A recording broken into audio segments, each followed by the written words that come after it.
दोस्तों नमस्कार। आज स्पेशल पॉडकास्ट है और पॉडकास्ट में एक हमारे पास में शख्सियत है जिनका नाम कुंवर प्रशांत मरावी जी। कुंवर इसलिए कि इनकी जो पीढ़ी रही है वो रियासत से आई हुई है। आप महारानी दुर्गावती के वंशजों में से एक हैं। चर्चा इसलिए कर रहे हैं कि अभी हाल में ही बस्तर को नक्सल मुक्त करने का एक अभियान चला जिसमें एक प्रमुख नक्सलाइट जिसका नाम था हिड़मा वो मारा गया। मगर घटनाएं दोस्तों ऐसी भी घटी कि उस घटना के पश्चात ही दिल्ली में कुछ आंदोलन होता है और उस आंदोलन में हिड़मा के तस्वीरें लगाई जाती हैं। मतलब संकेत साफ है कि रूरल एरिया में जंगल में नक्सलिज्म खत्म हो जाए लेकिन अर्बन शायद बचा रह सकता है, क्योंकि नक्सलिज्म एक विचारधारा भी है।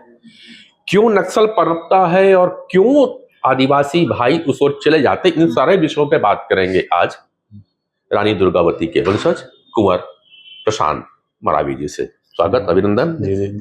तो कुंवर प्रशांत जी, जो बातें आई अभी तक, जो नक्सलिज्म की बातें आ रही थी, जी मरते दोनों साइड के हैं, जी, ये जी, बातें भी चल रही थी। जी, हर जी, मरने वाला व्यक्ति चाहे वो सैनिक शहीद हो जी जी, या फिर नक्सलिज्म में कोई खत्म हो जाए, जी जी, है तो अपने ही भाई। बिल्कुल बिल्कुल बिल्कुल।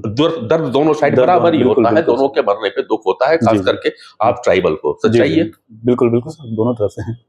अब मुझे ये थी कि ऐसा क्या परिवर्तन होना चाहिए, जो मैं बात करूं, क्योंकि सरकार ये कहती है कि हमें ट्राइबल को मुख्य धारा पे लाना है, जी, क्योंकि ट्राइबल हमेशा मुख्य धारा से कटा है और शायद इसी के कारण में आंदोलन पनपा। जी जी हाँ। आपको क्या लगता है कहाँ पे गड़बड़ हो रही है कि ट्राइबल मुख्य धारा पे नहीं आ पा रहे हैं और उन्हें बरगला करके इस तरह के आंदोलन में जाना पड़ता है? आपके विचार है जी।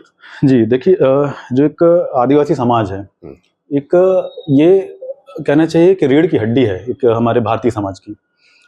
ये जो समाज है, एक कहना चाहिए कि योद्धा है जो अपनी संस्कृति, अपने प्राकृतिक संसाधनों, अपनी जीवन शैली के लिए आज से नहीं, मतलब हम देखेंगे काफी समय से, मुगल काल से लेकर अंग्रेजों सबसे इन्होंने संघर्ष किया है ना, अपनी जल जंगल जमीन को बचाया और सभी से मतलब युद्ध किया भारत माता की रक्षा के लिए, अपनी जल जंगल जमीन और संस्कृति को बचाने के लिए। चूंकि अब आज वर्तमान देश में देखेंगे, हमारे देश में संविधान लागू है जो कि पूरे विश्व का सबसे महान संविधान जो हमारे देश का, यह बहुत बड़ी मतलब हमारे लिए बहुत सौभाग्य की बात है। अब बात आती है कि आदिवासी समुदाय गलती कहाँ पे हो रही, कमी कहाँ पे है कि संविधान पे भरोसा नहीं कर पा रहा है। मेरा व्यक्तिगत ये मानना है कि मुझे दुख होता है जब मेरे समाज का आदमी एक नक्सलवाद का समर्थन करता है या नक्सली बनता है। ये एक बहुत बड़ी विडंबना है। जिनके हाथों में कलम होना चाहिए था, उनके हाथों में आज बंदूकें हैं। जो एक भारत के एक नागरिक होने चाहिए, आज वो उनका जो कार्य है वो एक देश विरोधी की तरफ आता जा रहा है। इसमें कहीं ना कहीं बहुत सी कहना चाहिए कि नीतियां हैं जो सरकारी जो दोषी हैं। देखिए, एक समस्या ऐसी हो रही है कि एक माँ के दो बेटे हैं और दोनों एक दूसरों के मार के आपस में मर जा रहे हैं।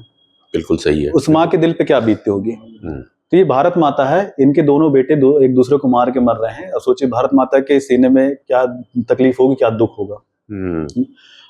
रिसेंटली भी बात करें कि जो कुख्यात नक्सली हिड़मा अभी मारे गए है ना, हमारे बालाघाट पुलिस के शर्मा जी अभी शहीद हो गए। जी हाँ। तो मतलब हमें समझ में नहीं आ रहा है कि हम किसके लिए दुख करें। हम एक तरफ उनका भी दुख है कि हमारे जवान शहीद हो रहे हैं, और एक है जो आदिवासी भाई जो इसी धरती के सपूत हैं। आखिर ऐसी क्या वजह है, क्या समस्या है कि हमें जड़ ढूंढना पड़ेगा उस चीज को, उस पर काम करना पड़ेगा ना, कि ये नक्सलवाद की तरफ ना जाए, ये मुख्य धारा में लाने का हमें प्रयास करना होगा ये। और इसमें सबसे बड़ा प्रयास होगा सरकार की तरफ से होना चाहिए। हमें ये बात समझनी होगी कि आखिर नक्सलवाद पनपा कैसे, इसकी जड़ क्यों है और ये इतना मतलब बड़ा रूप कैसे ले पाया ये। ठीक है, मैं मुख्य धारा की भी आपने बात कहा। दूसरी एक बात आपने कह दी कि सरकार को पहल करनी होगी और उसके पहले हमें समझना होगा कि नक्सलवाद की जड़ कहाँ से आई। अब जड़ की जहां तक अगर बात है, जितना अध्ययन हमने किया और जो खबरें आती हैं उसमें अध्ययन पे एक बात उभर के आती है कि सरकार चाहती है मुख्य धारा पे लाना, और जो ट्राइबल समाज है वो जल जंगल और जमीन की बात करता है, उससे बाहर आना नहीं चाहता, और सरकार उसको मुख्य धारा पे लाना चाहती है। ट्राइबल में से अगर कुछ लोगों को लाया भी जाए, अगर कहते हैं कि शहर में लाया जाए, मुख्य धारा में लाया जाए, तो वो करेंगे क्या? जी हाँ, शायद जो मेरी अपनी भाव है, जी, फिर जी। आप बताएंगे कुंवर साहब की क्या हो। जी, जी। अगर उनको लाया जाता है मुख्य धारा पे तो उनके लिए कोई ऐसा रोजगार, जी, जी। कोई ऐसा व्यवसाय जी, जी। दिखता नहीं है जी, जी। उनको, हाँ, हाँ। इसलिए वो जंगल से बाहर नहीं आते। जी, जी। व्यवसाय की बात अगर होती है, मैं कहूं व्यवसाय में अगर कोई शहरी व्यक्ति वहां तक पहुंचता है जी, जी। तो उन्हीं के जंगल, उन्हीं की जमीन पे जी। कब्जा कहूं बिल्कुल, या बिल्कुल। उनको लिया जाता है जी, उसपे जी, जी। मगर उसमें ट्राइबल को क्या मिलता है? क्या मिलता है? जी हाँ। तो एक कहीं ये फ्रस्ट्रेशन है ट्राइबल के बीच में, जो एक आक्रोश के रूप में पनप जाता है, या कोई वो कमजोर नस कोई दूसरा व्यक्ति पकड़ लेता है और ट्राइबल को आगे कर देता है। जी, बिल्कुल, बिल्कुल सही बात कही आपने सर। इसमें एक्चुअली प्रॉब्लम यही है कि जल जंगल जमीन को बचाने की जो उनकी मुहिम है, आपने जैसे अभी रिसेंटली जो न्यूज़ सुनी होगी आपने कि दिल्ली का AQI स्तर जो है काफ़ी ज़्यादा बड़े खतरनाक स्तर तक पहुंच गया था। मेरा कहना यह है कि आने वाली जो पीढ़ी है, जो हमारी संतानें होंगी, औलादें होंगी, है ना, हम उनके लिए भविष्य में क्या छोड़ के जा रहे हैं? क्या उन्हें शुद्ध हवा मिल पाएगी? क्या शुद्ध प्राकृतिक वातावरण मिल पाएगा? जिस हिसाब से खनन और ये सारी चीजें चल रही हैं अंधाधुंध, है ना, और तमाम कहना चाहिए प्रशासनिक चीजों को दरकिनार करते हुए, नियम कानून को दरकिनार करते हुए, और जिस तरह से ये परिवार को नुकसान पहुंचाया जा रहा है, मेरा कहना है कि अगर आपके बच्चों को ऑक्सीजन की जरूरत नहीं है, एक स्वस्थ वातावरण की जरूरत नहीं है भविष्य में, तो आप बिल्कुल आप पूरे जंगल काट दीजिए, कोई समस्या नहीं, आदिवासी समुदाय भी कुछ नहीं कहेगा। लेकिन ऐसा नहीं हो सकता। आप अपने बच्चों के लिए ऑक्सीजन नहीं खरीद सकते। अगर आप अपने पैसों से अपने बच्चों के लिए ऑक्सीजन खरीद सकते हैं, एक प्राकृतिक वातावरण शुद्ध खरीद सकते हैं, बिल्कुल आप जंगल बेच दीजिए, पूरा पूरा काट दीजिए, नहीं हो पाएगा वो। ठीक है ना, केवल हमारी पीढ़ियां नहीं, सभी की पीढ़ियां मरेंगी इसमें, है ना। तो एक विचारणीय तथ्य यही है कि हम अपने आने वाली पीढ़ी के लिए क्या छोड़ के जा रहे हैं। तो कहीं ना कहीं जो जल जंगल की जमीन की लड़ाई है वो इसीलिए है क्योंकि दिल्ली, हम देश एक दिन दिल्ली ना बन जाए, पूरी जो धरती है दिल्ली ना बन जाए। ठीक है, चलिए एक लड़ाई की बात आपकी रही जो चलती रहेगी। जी जी। मैं वापस आता हूं उसी प्रश्न। जी बिल्कुल। प्रश्न यह है कि मुख्य धारा पे लाना, जी, आप जैसे लोग जी जो एक रियासत में थे, जी, और आप रियासत के ओहदेदार थे, आप राजा रहे, आपके पूर्वज। जी जी। और जब भारतवर्ष आजाद हुआ, जी, संविधान बना, जी, रियासतें चली गई, जी जी, मगर आपका ओहदा बराबर बना रहा। जी जी, आप राजा के नाम से ही जाने जाते रहे और कुछ नहीं रहे अपने समाज के अंदर में, और आज भी एक सम्मान मिलता है। जी जी। आपने अपनी रियासत में और अपने ओहदे को लेने के लिए आप तो राजनीति पे आ गए। जी जी। हाँ, बहुत से जितने भी ट्राइबल राजा थे, परिवार के थे, वो सब राजनीति में। जी जी। हाँ, या कुछ काम किए। जी जी। लेकिन शायद राजनीति के अलावा कोई भी रियासत का राजा आज तक रोल मॉडल नहीं बना पाया जी। कि जो ट्राइबल के अलग भाई लोग, जी जी, हाँ, वे कुछ कर सकें। तो आप एज ए यूथ कुछ करने वाले हो या कुछ रोल मॉडल बना के दोगे, क्योंकि अब तो पुराने लोग निकल जी जी, बिल्कुल। नए यूथ से उम्मीद है, क्योंकि अब जिस तरह से नक्सल खत्म हो रहा है, हाँ, पुनः न पनपे, वो जवाबदारी आप जैसे यूथ के ऊपर है। जी बिल्कुल बिल्कुल।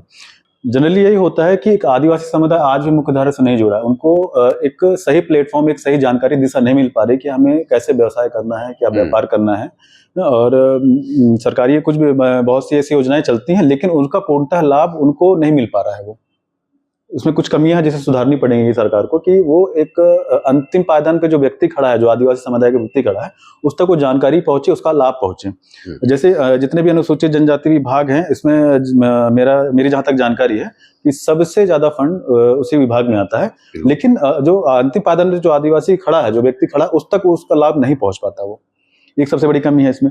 और दूसरी चीज ऐसा है कि मैं खुद अपने आप को पहले एक एग्जाम्पल के तौर पे मैं प्रस्तुत करना चाहता हूँ कि अगर मैं उस प्लेटफॉर्म पे हूँ, एक बिजनेस लाइन पे हूँ अगर, तो सबसे पहले मैं अपने आप को प्रूव करूँ, ताकि एग्जाम्पल एक सेट कर सकूँ जिससे एक मैसेज जाए। लोग जो हमारे आदिवासी समुदाय हैं, उनके अंदर एक भावना जागृत हो कि नहीं, हमें भी व्यापार की ओर बढ़ना है। मैं अपने समाज के लोगों के हाथ में बंदूकें नहीं देखना चाहता, मैं उनके हाथ में कलम देखना चाहता हूँ, उनके हाथों में फाइलें देखना चाहता हूँ, उनके हाथों में लैपटॉप देखना चाहता हूँ।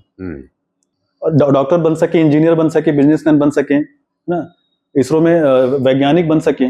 मतलब ये हमारे पुरखों का भी सपना था, मेरा भी सपना है, और मैं इस और अग्रसर हूँ। मुझे नहीं पता मैं किस हद तक सफल हो पाऊंगा, लेकिन हाँ, मेरी निरंतर कोशिश जारी है। जैसे हमारे पुरखों ने जो जितना करके मुझे दिया, उस विरासत को मैं अब आगे बढ़ाने की कोशिश कर रहा हूँ। और मैंने ये हमेशा मेरी कोशिश रही है कि मैं अपने लोगों को हमेशा जब भी मिलता हूँ सारी चीज़ें बिजनेस के बारे में, व्यवसाय से तथ्य मैं जानकारी देता हूँ। और सबसे अच्छी बात है कि हमारे समाज ने एक व्यावसायिक संगठन भी चालू किया UTGA के नाम से। जी हाँ, अभी काफ़ी सक्रिय है, उनके कुछ शॉपिंग मॉल्स भी खुल गए हैं छत्तीसगढ़ में। और काफ़ी अच्छा उनका जो बिजनेस कॉन्सेप्ट है, उनके साथ जुड़ के हम लगातार जूम मीटिंग के माध्यम से डेली उनको, हमारे लोगों को ट्रेनिंग दे रहे हैं, सिखा रहे हैं और उनको हर संभव यथासंभव जो है मदद करने की पूरी कोशिश कर रहे हैं। हमारी एक पूरी टीम है जिसमें उस टीम में कुछ मास्टर ट्रेनर्स हैं, जिसमें से मैं भी एक हूँ। तो आदिवासी समाज है वो भारतीय समुदाय की एक तरह के रीढ़ की हड्डी है। हम ये चाहते हैं कि रीढ़ की हड्डी सीधी रहे, जो कि एक कहना चाहिए वर्तमान परिदृश्य में अभी टेढ़ी होकर रह गई है।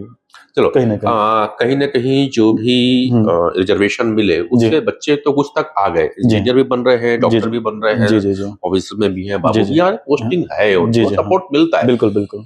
सरकार से जब जो आप कह रहे हो, आप जो कह रहे हो कि बिजनेस में आना चाहिए, सरकार से क्या हेल्प चाहिए बिजनेस में आने के लिए? कुछ ऐसी कभी दिमाग में बातें आई? जी बिल्कुल। सर मेरा मानना है कि जैसे अभी एक चैम्बर ऑफ कॉमर्स बना है ट्राइबल्स का, टिक्की जिनका नाम है, तो एक ये बहुत अच्छा एक कहना चाहिए एक प्लेटफॉर्म है जो इनको सपोर्ट है, लेकिन हमारे लोगों को इसके बारे में जानकारी नहीं है कि ऐसा भी कोई ऐसा चैम्बर ऑफ कॉमर्स है जो हमारे लिए वर्क कर रहा है। बहुत से लोगों को जानकारी नहीं है। अच्छा। दूसरी बात है कि एक सबसे बड़ी समस्या होती है कि जिनके घर में अभी वर्तमान स्थिति खराब है, उनके पास राशन नहीं है, तो उसके लिए व्यवसाय के बारे में सोचना बहुत बड़ी समस्या है। उसके लिए नौकरी मिल जाए, ये बहुत अभी है ना, बहुत बड़ी बात है वो जी ना, क्योंकि उसे अपने परिवार, उसको परिवार को पालना है। तो अपने व्यवसाय के बारे में सोचना ये बहुत उनके लिए टेढ़ी खीर साबित होती जा रही है ना। तो गवर्नमेंट को एक ऐसी नीतियां लानी होंगी कि उनको एक स्टार्टअप के लिए, है ना, एंटरप्रेन्योर भी हैं जैसे, उनको स्टार्टअप के लिए एक फिक्स्ड अमाउंट कुछ ऐसा जारी करें ना, उनको ट्रेनिंग दें उस चीज के रिलेटेड, उसके बाद उनको फील्ड में उतारें। राइट। हमेशा से एक बड़ी समस्या रही है और वो समस्या ये रही है कि ट्राइबल को कैसे मुख्य धारा पे लाया जाए। अभी तक की चर्चा का निचोड़ जो आता है वो केवल इतना आता है कि ट्राइबल समाज एक स्वावलंबी समाज रहा है, वो किसी पे डिपेंड नहीं रहा है। समाज की मुख्य धारा में लाने के चक्कर में केवल नौकरी पेशे पे भेज देना ट्राइबल समाज को यह समाधान नहीं हो सकता है। इसलिए जरूरी है कि ट्राइबल समाज को स्वावलंबन क्यों ले जाया जाए, अर्थात बिजनेस क्यों ले जाए, जो कि कुंवर प्रशांत जी से अभी तक चर्चा हो रही है। और शायद यही समाज को वापस गौरवपूर्ण समाज में ला सकता है। चर्चाएं आगे भी रहेंगी। कुंवर प्रशांत मारावी जी जो हमारे साथ में हैं, ये कह रहे हैं कि एक रोल मॉडल तैयार होगा जिस पे आप काम कर रहे हैं, और कई ऐसे ट्राइबल के बिजनेस ग्रुप्स तैयार किए जा रहे हैं, कई ऑनलाइन सेशन किए जा रहे हैं, कई सपोर्टिव सिस्टम तैयार किए जा रहे हैं, जिसमें जो ट्राइबल युवा बिजनेस की ओर आना चाहते हैं, कुछ नया स्टार्टअप करना चाहते हैं, तो उनको अलग से एंटरप्रेन्योरशिप की ट्रेनिंग भी दी जाएगी। हमारी शुभकामनाएं हैं आपको कुंवर प्रशांत जी, आप इस में आगे रहें और ट्राइबल केवल सरकारी बैसाखी के थ्रू नहीं, अपने स्वावलंबन के थ्रू आ सके, क्योंकि ट्राइबल स्वावलंबी रहा है, इसीलिए समाज की रीढ़ की हड्डी कहा जाता है, जो आपने कहा है। आप इस पॉडकास्ट के बारे में अपने कमेंट्स लिखिएगा, विचार दीजिएगा। अगला कभी मौका मिला तो प्रशांत जी के साथ फिर बैठेंगे और जानेंगे कि ये क्या बिजनेस कर रहे हैं। इंतजार करिएगा मेरे अगले वीडियो का। नमस्कार। नमस्कार सर, दर्शकों को भी नमस्कार।